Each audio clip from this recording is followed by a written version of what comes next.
Dreaming is the best thing we do. Don't be lonely and dream after you.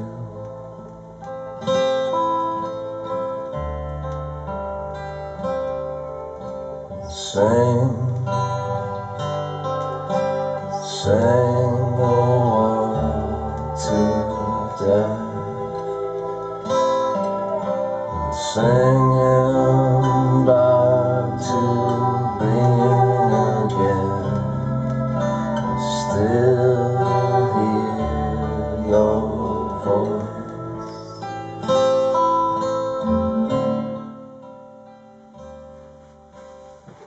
Hey VC, Uncle Roddus here again. More vinyl acquisitions. This should be reasonably short. I haven't got a lot to show. I'm just going to make this video quickly because I've got another 10 in the post, which will be my next video. I'm actually waiting. I've got 3 orders from the same shop. For some reason they haven't fulfilled any of them. I know one of them is a back order which was due out today, which is fair enough.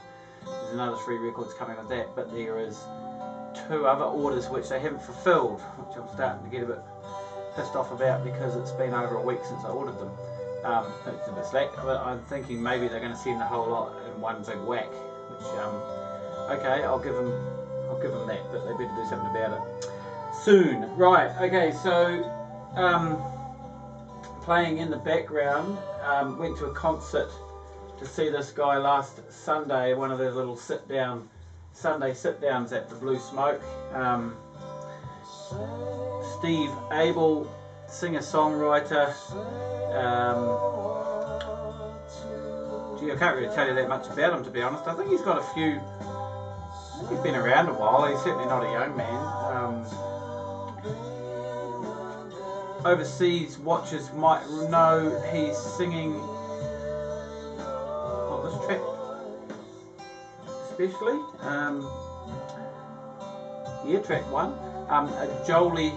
Jolie Holland. She's a name I'm familiar with, but I've never heard any of her music. But I know a couple of people on Facebook from overseas who are reasonably into her.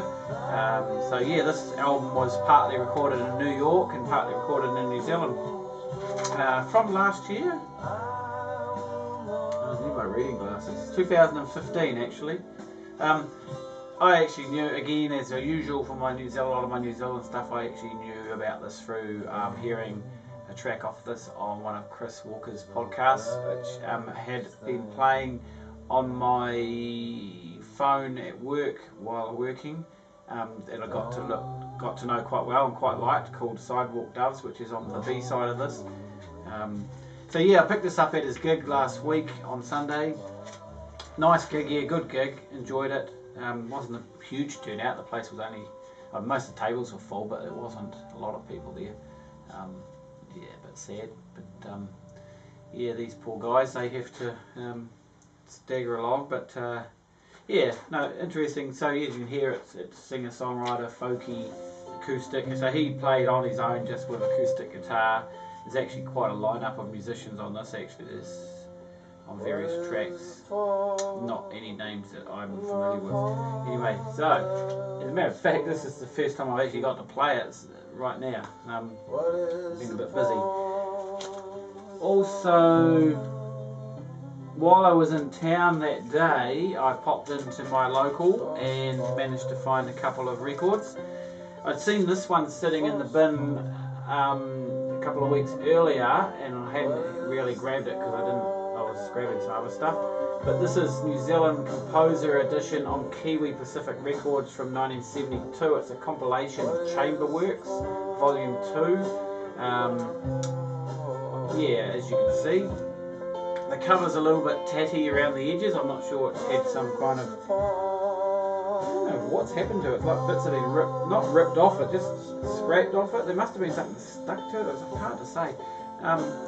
But apart from that, the cover's actually intact and the vinyl's in really good nick and cleaned up. So this is, yeah, like as I said, this is compilation of Chamber Works Anthony Watson, David Farquhar, who I was familiar with, and Douglas Lilburn, who is one of our most renowned composers. These Kiwi Pacific compilations, I've got, actually this is the first proper one per se that I've had on this slot, but I've got some other Kiwi Pacific ones, so I am collecting them as they turn up. Some of them are quite rare and can start fetching some reasonably bigger prices. There is some electronic ones, and Douglas Lilburn in particular went on to far more avant-garde electronic experimental type classical composition later on in his career, and as well as people like John Rimmer and Jack Body and people like that. There are several compilations on Kiwi Pacific that cover that sort of work. Pretty hard to get your hands on, and there is a triple album one kind of like related to this, which goes for like $400 at the moment on Discogs, so probably unlikely I'll be picking up a copy of that anytime soon. But I do keep my eye out for them as well. Also, something completely different. This one here, Devil Skin. This is their second album, gatefold. Nice cover. It's heavy metal, heavy rock. It's very polished, well produced. I would call it commercial. It's not extreme metal or anything like that. It's the sort of music I listened to a lot in the 90s after grunge, and when things kind of moved into the new metal, and then stuff like, I mean, not Linkin Park, but this reminds me a little bit of Linkin Park, but I really was never a fan of them. But the music to me is it's a well-trodden path, so there's nothing new on here and nothing, but it's well done. I mean, I don't mind it. It's not something I'm going to play a lot of, but I don't mind it. But a few comments on Facebook when it's not an album that impresses a lot of music fan collectors. It's more, probably more the casual music fan would be into this, but it's, cool to add to my New Zealand collection. It's got a pretty cool cover. I bought a couple of records off a New Zealand guy from the Facebook page I frequent, and he actually had a record label per se, a very budget line one I think, and he released half a dozen records, but only 2 of them were in New Zealand. I think the record company only had about 4 records. Sick World Records, they call themselves. And so I got this. This is a New Zealand split LP between Gripper and Vicious Rumour. This is, boot boy punk, I suppose you could call it. Hard rocky, punky rocky. 223 of 300. This is, as you can see, it's pretty much low budget sort of thing, just a fold in half sleeve. The vinyl is on a marble green. It has the marble type pattern through it. As you can see, there's nothing on the label, just A and B. So it's pretty lo-fi stuff, but some nice punk on there actually. I quite enjoyed it. Yeah, most interesting, and nice to have that in my collection, and probably quite rare one day. And also from that same guy, the other release, he had another 7-inch. As I say, I don't normally go for 7 inches, but this is a various artists compilation. As you can see, New Zealand versus Australia, a celebration of punk down under. Ooh, when was this released? Not sure. Only in the last couple of years, I think. So there's an Australian side and a New Zealand side. New Zealand side's called Chur. The Australian side's called Cobber. There are 3 bands. Actually, I could be wrong on that. There are basically 3 bands on each. There's actually a Vicious Circle track and a Gripper track on this CD. I didn't actually notice that before. Let's see, are they the same? Vicious... No, sorry, Vicious Circle is the name of the band. Ah, okay. So maybe, yeah, I may be right, the Chur side is the New Zealand side, and the Cobber side is the Australian side. Cobber being an Australian slang for mate. So the Gripper song, is the Gripper song on the album? 100% Pure?